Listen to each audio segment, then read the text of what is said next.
Quinny Boy, Quintal, Quintino. Oh, God. I told you I'd mix it up. I'll mix it up one week. Yeah, you really just, you're clutching at straws with some of those ones now, I reckon. I thought I'd lighten it a bit. We've had a few technical difficulties tonight getting this started and been a bit stressful, but we're here now, and I already feel better just from that intro. There's a bit of an underdog story about tonight, I reckon, with some of the problems we've had. It wasn't meant to be, but we've pushed through and we've made it work. So we're finally on a roll and looking forward to getting stuck into things. Yeah, me too. Cackling Jack, though, laid out, which is a bit disappointing. But very laid out. Some of the technical difficulties we couldn't work past, and Cackling Jack's microphone didn't quite work for us tonight, unfortunately. So that's a next week issue. We'll figure that out. Hopefully get on the roll. Yeah, because we know how popular it was. So apologies to the fans that were waiting eagerly for the return. But hopefully next week. All right, shall we get started into it? Talk about the footy. It's been another massive round. Lots to talk about, as always. Yeah, I think the highlight of, well, not the highlight, probably the story of the weekend would have to be the Essendon Footy Club. Wow. Geez, they are copying it left, right and centre. Since that performance against the Swans where they got absolutely mauled. 30 tackles for the whole match. I think Callum Mills had 13 himself. So that was insipid is what I wrote on the run sheet, and I think that sums it up perfectly. It's pretty good summary of what took place in that match against the Swans. And we've spoken about the lack of effort from the Bombers before, and I guess 30 tackles for the whole game just sort of speaks for itself, doesn't it? Yeah, it's ridiculous, absolutely ridiculous. And I copped it last week for my big. What was it? My Crimea River. Crimea River. For Essendon fans getting too carried away about last week's miracle at Marvel, and they really got into my DMs, and it made me. Almost made me question whether I went a bit too far with it, but to be honest, I do have something to say to them, and here it is. I just want to say from the bottom of my heart, I'd like to take this chance to apologise to absolutely nobody. That's right. Thank you, Connor. Get out of my DMs, stop sooking, and worry about your own footy club. We're an absolute mess at the moment, so... We love the Conor McGregor there, don't we? We do. Because if it was the other way around, and I know first-hand experience when it's been the other way around that there's been no mercy from Essendon supporters. So I just don't think that can handle Carlton being better than them at the moment, to be honest. Honestly, I think if the football club had the passion that the fans do, they'd be fine. The fans are that passionate. Like we hang shit on the club and the supporters at times, but you get to give it to them. They're up there with the most passionate in the game. Yep. Sometimes a bit too much, but you get that with every club. If they had the same passion on field as they do off the field, they'd be flying at the moment, I reckon, the Bombers. But yeah, it's not to be. Yeah, well, they are the kings of social media abuse. So no surprises there. So if you have noticed lately, they've actually looked more inwardly this year compared to normal. Normally they point fingers and say, "What's because of this, because that." This year that they know that. They're pointing the finger right back at the club and saying, you've got to fix something because it's not right. And I admire that. So yeah, absolutely. But no, probably in the past, we've probably been a bit too harsh in Essendon, and the rivalry and the things like that have probably got the better of us in the way we talk about Essendon. But in 2022, I think it's fair enough, all the heat that's coming on from the media and us as well. So definitely well deserved. But I think blokes like Dyson Heppel stepping up and going on Fox Footy. He's on tonight. We just saw him before. Even McDonald there is talking. Oh, McGrath, sorry, is talking. Not McDonald. I was looking at someone else. Andrew McGrath there was talking to the media as well. Like, it's good that they're actually fronting up and speaking about these things, not just trying to ignore it and push it under the rug. So acknowledging it is a step, but then actually doing something and taking action is another one altogether. Yeah, exactly right. So it's going to be very interesting to see. They responded quite well a couple of weeks ago when they were copying it in the media, and then they beat Hawthorn. But it's going to be interesting to see. They got a big game this week, Dreamtime, which we'll touch on a bit later. But absolutely, 2-7. If these sort of performances keep up, Ben Rutten won't survive. As much as you really want him to, because he seems like he's a good bloke, he's a good coach. But the effort that the players are dishing out and the lack of accountability to defend is very concerning.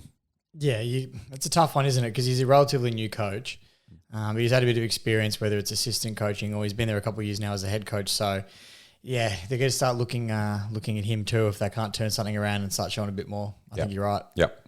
All right, let's move on from the Bombers and talk about things a little bit more positive. And the Bulldogs looked like they were sort of back to their best against the Pies last Friday night. Oh, they needed it. Yeah. They really needed it. Both teams really needed the win, to be honest. Yep. And Bulldogs, their midfield, Huge. amazing. Yeah. Trelaw, dominant. Bailey Smith was incredible. Jack McRae looks like he's getting back to his best as well. Libba was really good. So all the big boys were really strong for the Doggies. So, that was the way. I think that performance from them was what you'd expect, really. That looked like the real Bulldogs. Well, that's what we've sort of been waiting to see all year. I mean, it's round 9 and we've only just seen it now. So, Look, good to see. And if the Dogs can continue this, and I think they're going to be that top 8 side we all expected them to be. Not that I'm just saying they wouldn't have made the 8, but more of that dominant top 8 side rather than just someone who falls in a bit like Essendon did last year. Yep, for sure. What about the Power? They look like they're surging. Well, what's this, 4 in a row now? Yeah. 4 on the trot. Yeah, it would be. Mate, yeah. They're what did we say a few weeks ago? If anyone was going to come back and have a resurgence in their season, it was going to be Port. And they look like they're doing just that at the moment. Well, they haven't. I mean, their opposition hasn't been great, but you can only beat who's in front of you. Yeah, I mean, they've beaten West Coast, they've beaten North. I mean, they beat the Saints, which is a pretty good win. And the Saints you'll take because they just had a good win themselves. And they beat the Dogs as well. Yeah, so I mean, two probably free hits there, and then 2 pretty solid wins. So they're looking pretty good, and they're going to make a real charge to the finals. You'd think with their the way they're playing at the moment, all their big guns are firing, which is good to see, and they really needed it. Well, let me tell you, if you're floating around that 7th, 8th, even 9th mark, you'd be very scared of Port Adelaide at the moment. And you wouldn't want to play them in a final either. No, especially if it's over there. Yeah. So you'd be very nervous, and I reckon they're going to be thereabouts come September. Yep. Saints. Well, we did just mention they had a very, very good win on the weekend. I'm pretty sure I tipped them as well last week to beat the Cats over at Marvel Stadium, and they just look great at the moment, don't they? Yeah, very good. Although Jack Steele's out for 2 months. Which is a massive blow. I mean, Jack Steele is one of those players that obviously adored by the St Kilda fan base, but one of those all-round loved players from everybody, I think. A bit like a Scott Pendlebury, one of those types that everybody you love Jack Steele. Yep. So it's a shame for the game, let alone St Kilda. So it's going to be real sad to see him miss so much for football. I think it was an AC joint in the shoulder, wasn't it? AC joint, which requires surgery. 2 months out. Big loss, especially through the core part of the season. But Saints look like they'll probably play finals this year, and as long as he's back for them, I think they'll be fine. But huge blow, and you wonder how much it's going to really affect them because he's the main bull in there. He gets everything done, sets everything up from the midfield and from a leadership point of view as well. So, be interesting to see how they handle it. But they've Paddy Ryder as well at his old age is playing some really good footy. He should be on his last legs, but he's not. He just keeps going, and I think. He pairs perfectly with Marshall. Yep. Marshall's playing well as well. So it's it's really good to see. And, who knows, if Paddy keeps this up, he could have another year in him. Yeah, I think so. Absolutely. It just depends how his body holds up and what he's gone through personally. You don't know. But, if he keeps up this kind of form, I don't see any reason why he shouldn't go on again and help Marshall in that second spot in the ruck. Yeah, for sure. And even Brad Crouch looked like he's doing all right too. Like he started questioned a bit. Yeah, he started slow at the Saints, but he's found some form as well. And whether that's because the team is a lot better now and I feel like everybody looks a little bit better in a good team. Yeah. But then in saying that, you can also get found out because the players around you are getting better. So if you're not that good, you get found out. So it goes both ways a little bit there. But Crouchers are playing some very good footy at the moment. Yep. What about the Gold Coast Suns? Are they good or not? They just can't. I think they might be. I reckon they are, but they make up your mind, Gold Coast. They've beaten 3rd, 4th and 5th. They've had some really good scalps, some big wins. They've had some great scalps. And I don't know what to believe with Gold Coast at the moment. Yeah. Look, at the moment, I'm loving what I'm seeing. They're playing great footy. It's exciting to watch. Marbiol Charles, mate, massive. And Casbolt, them two together. They've been good, haven't they? The dangerous duo down there. I Yeah. think Chol had like 10 contested marks and 4 goals in the weekend. We had a great game. And the knockoff of Freo, who really, I said last week that I don't see anybody knocking them off other than perhaps Melbourne. Yeah. And they've gone over and lost to the Suns. Smashed. Yeah, exactly. Well, you know what it was? A lot of people would have thought, well, Fremantle went to Geelong a few weeks ago and knocked over Cats at GMHBA. They're not going to lose it, Gold Coast or whatever, Kazali Stadium. Not Kazali. What's it called? Metricon. Kazali. No, I've had a lot of games against Gold Coast at Kazali. But, Metricon Stadium. They're not going to go lose over there. And 36 points later, they're down. So, it's difficult for Port, but they wouldn't be too worried. They're still sitting pretty towards the top of the ladder, and Gold Coast are flying at the moment. Yeah, I think so. The Suns have the Dogs this week, Which in Ballarat. So I think if they can win that one, I think they're a legitimate chance to be playing finals. If they do beat the Dogs, and it helps that it's not at Marvel Stadium, because I don't think they'd beat them at Marvel. Nah, but at least Mars is a bit more mutual territory, and you never know which way it could go. So it'll be interesting to see, but one step at a time, I reckon, for the Suns. We'll ease up on them and just enjoy the wins that they're getting now. Yeah. Well, one of the scalps that the Suns did get a few weeks ago was the Blues, and since then, the Blues, I think, are serious this year. Yeah. I feel like from the form that they've shown over the last few weeks, probably since that Gold Coast game as well, they look like they've really, turned those deficiencies around that they've been lacking in some parts of the game. They've been playing brilliant footy, and it's great to see from a Carlton perspective anyway. I think they are serious. I think they're seriously good at knocking off bottom 8 sides at the moment. They're playing some really good footy. I knew that would get to you. I can just see your face right now. It's getting under your skin. You threw out the fishing rod there. Absolutely. I didn't catch it. No, you caught it yesterday when I sent you that cheeky message after the game. You weren't happy about it. But no, you are right. They're playing good footy at the moment, and look at it how you will. It doesn't matter who they're playing against. I mean, look at the side you've got in and the players you're missing, and you're still playing that good football, and the system really works. And I think that shows a lot this year, that there actually is a system that you're running with, where I feel like in previous years Carlton didn't have a system or anything, or a game plan really. So it shows this year that that's really in place, and even with some of the big outs that you have, you can still play some good footy. Yeah, our injury list is one of the longest in the AFL, which a lot of people don't realise as well. So, which shows how impressive these wins have been. And I think the style of play that the Blues play as well really is a finals type footy. That contested ball, tough at the contest, like that. That is what stacks up in finals. And I think obviously I'm trying to. Like, how do I not say this as from a Carlton Nuffy perspective? But just don't say it. Just don't say it. Yeah, just don't say it. I just won't say it then. You're not going to be able to say it without a Carlton Nuffy. I just won't say it then. I say it now. No, well, I think Carlton are definitely playing finals. I think it's just a matter of how high we can finish now. It just depends who you get round one of the finals, I guess. Yeah. So, or if you make top 4, because you could get the double. That's chance. what I mean. But so it just depends. If the ladder stopped now, like the season finished now, we'd be playing Melbourne week 1, which, obviously you're going to back Melbourne in. You have the double chance.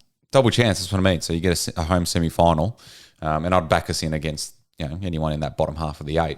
So so it's exciting, and most Carlton supporters have been very pessimistic. Like, we've still got that PTSD where we don't really think I didn't tip us on the weekend just because of our history against the Giants, and still not believing fully that we're a good team. But now I believe, and I feel like we're there, and the tests are going to come now. We've got Sydney this week, so I'm really looking forward to seeing how good we really are. No, that'll be huge. But speaking of history against the Giants and the Giants themselves, Leon Cameron, last game on the weekend. It was. Did you hear his speech before the game? And no, I didn't. What did he say? I'm not going to try to get into it word for word because I honestly can't remember. I honestly can't remember. But it was just a heartfelt speech, and you could see how much the Giants meant to him.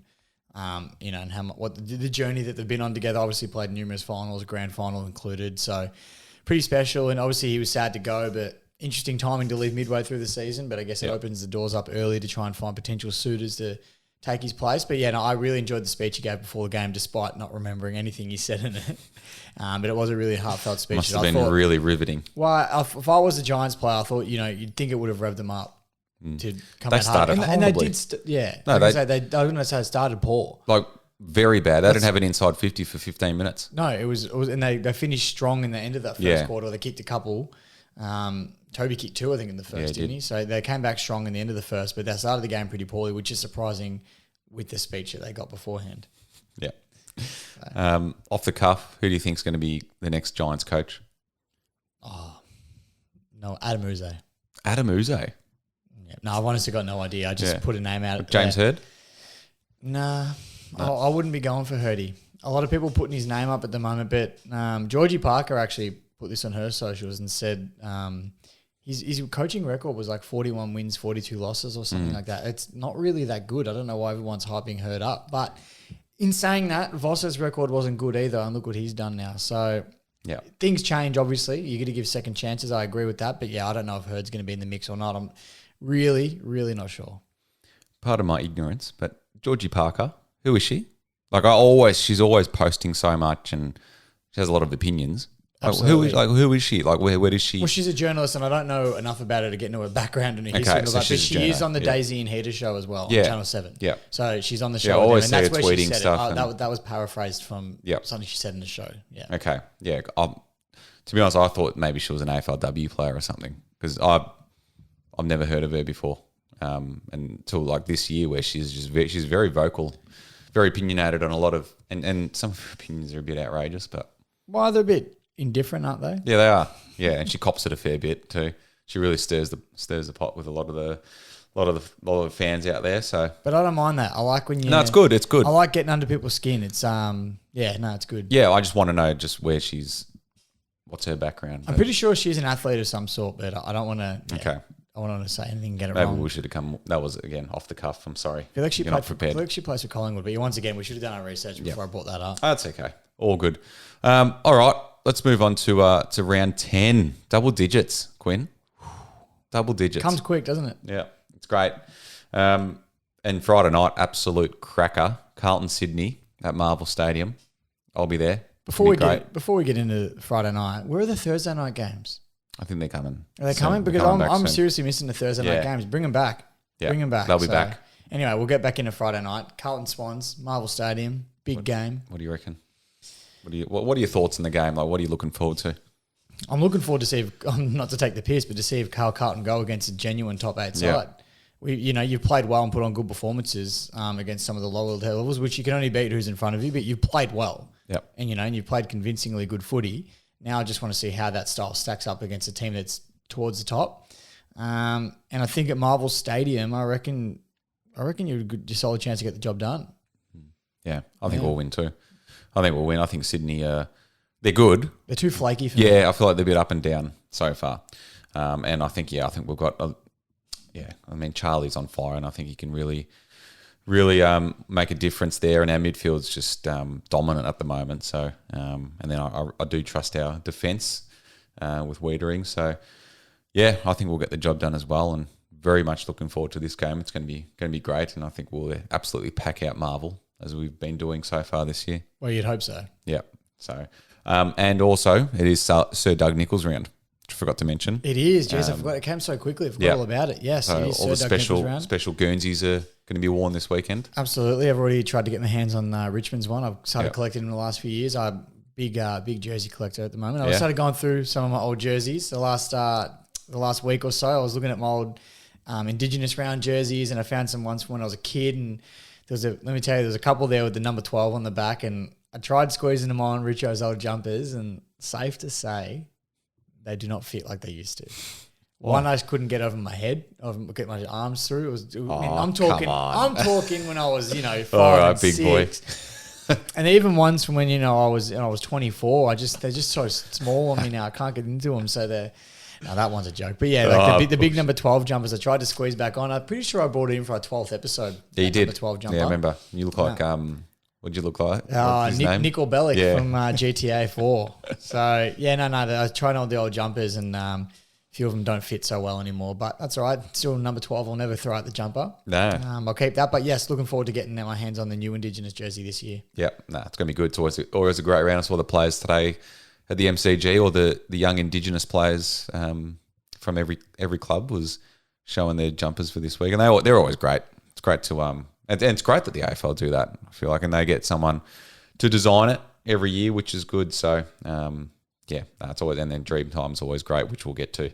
I do love that they get people to design the jumpers every year, whether it's a player or someone that knows players. And one thing I thought was funny, or not funny, it's actually kind of sad when you think about it. Marlon Pickett this year and his wife designed Richmond's jumper.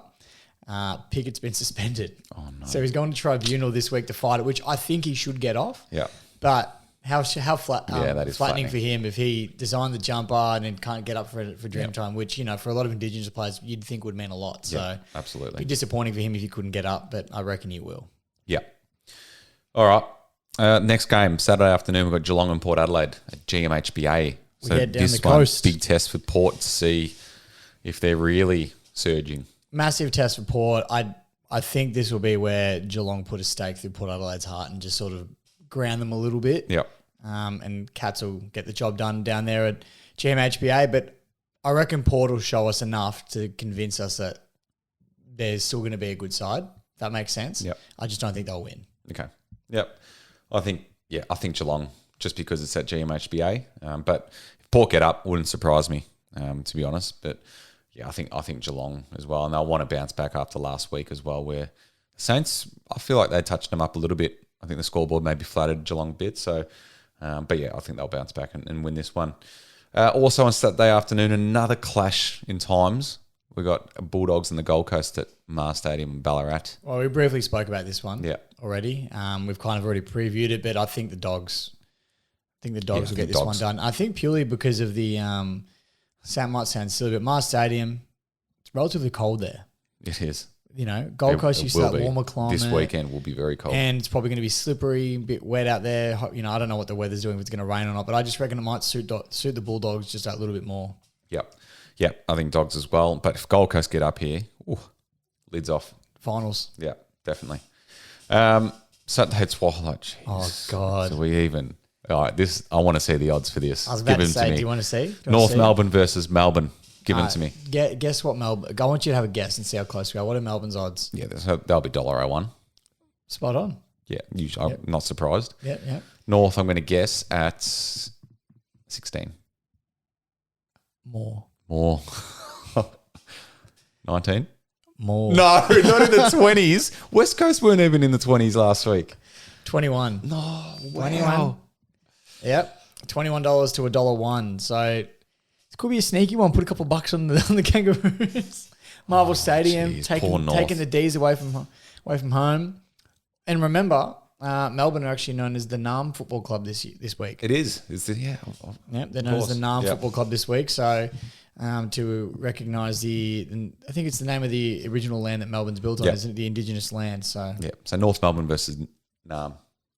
Is it Nam? Nam. I'm trying to read that. N-A-R-R-M. It's too small. Yeah. No, N-A-R-R-M. You forgot to bring your old man glasses. Yeah, jeez. I needed a hearing aid tonight as well. It's all happening. I thought I told you to tell your carer to bring those things before she drops you off. Good one, Quinn. So I'm guessing you're going for North? Absolutely. Yeah, yep, cool. North for me. Me too. All right, sweet. Adelaide St Kilda at Adelaide Oval. Well, I don't know what's happening with Adelaide. They had some games where they come out. They had a good patch and then dropped off. Then they dipped, but then it wouldn't surprise you if Tex comes out, kicks 5, the Crows play well and beat the Saints. But this is the sort of game that Adelaide could win and Saints would drop. Yeah, 100%. I'm going to go for the underdog and say Adelaide. Yep. Just for that reason, that I know there's a good chance that could happen. Although you'd say St Kilda would be the high favourites. Yeah, I'm going to go Crows. Yeah, I just feel like they're due. They've lost 3 in a row now, and being at Adelaide Oval Saturday night, Saints are a bit up and down, especially on the road. Yeah, lost the Port, so yeah, I think the Crows for me. Absolutely. All right, and the Dreamtime game also on Saturday night, Richmond Essendon. Here we go. Jeez, you don't want to lose to this mob, do you, in the form that they're in? Oh, no. Let me tell you, if we lose this game here, this could be membership in the microwave type stuff if we lose to Essendon in the form they're in at the moment. And the shit that I've been saying on the podcast as well, which isn't that bad, I guess. But, yeah, no, I'm tipping the Tigers. I mean, we've been in some pretty good form. We've won 3 in a row now against not the greatest of opposition. I thought the Collingwood game was quite good and Hawks are up and about, but no one in the top 8 just yet, but we're having some good wins and you're knocking off who's in front of us, which is good. It's a bit of confidence, and I reckon we'll beat the Bombers and make it 4 in a row. Yep. Do you reckon the crowd's going to be a bit down, given Essendon's form? Then usually it's a big crowd. I hope not, but just because of the occasion. I really hope it's not. But hard to say. I think the Richmond crowd will be up and about. We've had 2 Saturday afternoon games in a row now, so I think to have a Saturday night game sort of where a lot more people can make the game, I reckon there'll be a lot of Tigers fans showing out, especially because like all big 4 clubs, once the team starts going well and gets in a bit of a roll, the fans start coming out of the woodwork. So I reckon there'll be a few Richmond supporters there for sure. But yeah, I hope the Essendon supporters do come and show support and get around Indigenous round and all the rest of it. And I know I'll be there, and I'll be in a box seat this week. Nice. Yep, living it up, living the good life. Beautiful. So, but I got to behave myself now, unfortunately. Yeah. So that'll be interesting. Yeah. What happened last year? This Dreamtime game. I can't remember it. Was that at the G? No. Up in That's right. It got moved, didn't it? Darwin. Was it Darwin or was Darwin the year before? Was it Perth? Perth, sorry. Darwin was the year before, 2020. Perth was so this is year. the first Dreamtime game at the G for a couple of years. Since 2019. Yeah. Yeah, geez. Even though the last 2 jerseys I bought, the Indigenous ones still say Dreamtime at the G. Because they printed them early thinking they were going to be at the G, but they never quite got there. Yeah. So, this is the first but you've one won since and you've won the 2019. last couple. Yeah, you've won the last few. We haven't lost to Essendon in a little while now. It's been a bit of a good run. I can't complain. I've been pretty happy with that. So Yep, of course. But yeah, Tigers for me as well. Sunday Arvo, we got GWS and West Coast at Giants Stadium. I mean, it's one of those games a bit like North. You can't really mount a case or West Coast at all. What are the odds on this one? $1.10 to $7. Okay. Isn't that bad. But Giants Stadium, Giants will look to bounce back. Yeah, they'll need new coach effect. And the new coaches always seem to get a win. They do. The interim coaches. So yeah, and Mark McVeigh will be taking the reins. And I reckon they'll continue that trend with McVeigh and they'll get the job done. Yep. Giants for me as well. Hawthorn and Brisbane at Tassie. University of Tasmania Launceston. Stadium. Yeah. I don't mind this game. I think this would be a good game. I thought serious. Not too long ago you were telling me Hawthorn wasn't a good win for yourself and for the Blues. No, I was saying I said Hawks are up and about a little bit, but they're still a bottom 8 rebuilding club. They're nothing to take.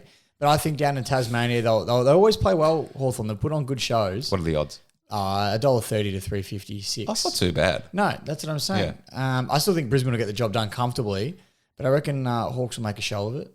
Yep. No, I think, obviously being down in Tassie, Hawthorn love it down there, but I think Brisbane, they're in great form. They're winning games quite comfortably at the moment, and they're clearly the second best team in the competition. So, I think Brisbane. Is it just me, or are they flying under the radar just a little bit? Like, I mean, I know they sit second on the ladder every time we check, but I feel like their performances go under the radar a bit. Like, I don't really hear much about what's happening in Brisbane. I just keep seeing that they get the win every week. Yeah, they're just getting them done. That's probably how they like it as well. Yeah, no media attention. It's perfect. Yeah. So, and Lockie Neal's back to his Brownlow form as well. Oh, he's flying at the moment, isn't he? Doing really good. I love Lockie Neal. Chucky. Yeah, he's playing really well. Good to see after a couple of... when did he win the Brownlow? 2020. Yeah, so he was a bit down last year. He was injured. Yeah.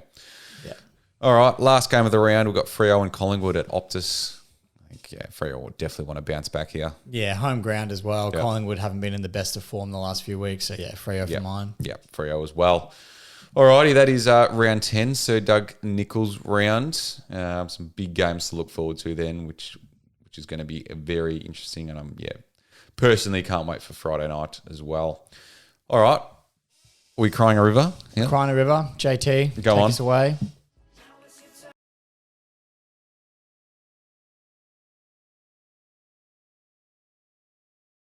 Absolute banger, that one. My Crimey River is a similar theme to what most of my Crimey Rivers usually are, but once again, it was pointed out in the mainstream AFL media. The dissent rule is up in the new the headlines again. Can't speak properly. It's making me angry. It's up in the headlines again, the dissent rule, and it's turned into an absolute stinker once more. It looked like the umpires were starting to use a bit of common sense and, realise that a player acting a little bit emotionally isn't necessarily dissent. It's just he's frustrated with himself or the decision, which you're allowed to be, because there's a big difference between being frustrated with a decision and showing dissent towards an umpire. But this week, it was back in full flight and we saw some absolute stinkers paid. And I'm fed up with it. At what point does the AFL, Brad Scott, listen to what the fans are saying, what the players are saying, the coaches are saying, and think, like, where's the line drawn? Like, how come one guy is making this decision that's pissing everybody off and nothing gets done about it? I think the dissent rule needs to go. I think it should just be common sense that if you abuse an umpire, it's 50. And I'm pretty sure that was always the case anyway. If you yelled at an umpire, like, he could pay 50 for arguing with him. Now they've just made it too much. I'll give one for an example, which I thought was one of the worst ones because he wasn't even arguing with an umpire really, and it was Tom Lynch against the Hawks on the weekend. It was a marking contest, got spilt out, went over the boundary line. Lynch started running back towards the forward line. He turns around, looks at the umpire, and he grabs his arm, and he was insinuating to the umpire, like, hey, keep an eye out. Like they keep grabbing my arm, like, watch for it because they're grabbing me. Umpire pays a free kick. So you're not allowed to ask the umpire to take notice of, an opposition player, which, I'm not all for dobbing on your opposition either, but that's not dissent. You're not telling him off. You're just saying, oh, you have a look over here. He's grabbing me for the next contest. So, they pick up on it. But they paid a free kick against him. And that was one of the bad ones. And there was a few more over the weekend as well, which I'm sure most of you have seen throughout the media platforms all over social media at the moment. But yeah, it's pissing me off and it's making the game hard to watch. Do you agree? And it's absolutely ridiculous. I'm completely fed up with it. There's no problem with a player abusing and getting a 50. That is completely fine. I have no issues with that. And I mean, I feel like it's been like that for years anyway, but I'm happy for them to crack down on it and have zero tolerance with abuse. But when you're just asking a question or you're frustrated with yourself or you go to argue and you stop yourself from doing it, that should be fine. Let that go. But when you and the penalty doesn't fit the crime either. 50 meters is way too harsh for just throwing your hands up or a little bit of back chat. Yeah, way too harsh. Putting your arms in the air. I can't remember his name. What was the Bulldogs player on the weekend who got pushed in the back by Isaac Quainer? Yeah, Karmas. That's it. Turned around and he's kind of just gone. Yeah. He shrugged. He was smiling. And shrugging come on, really? Yeah.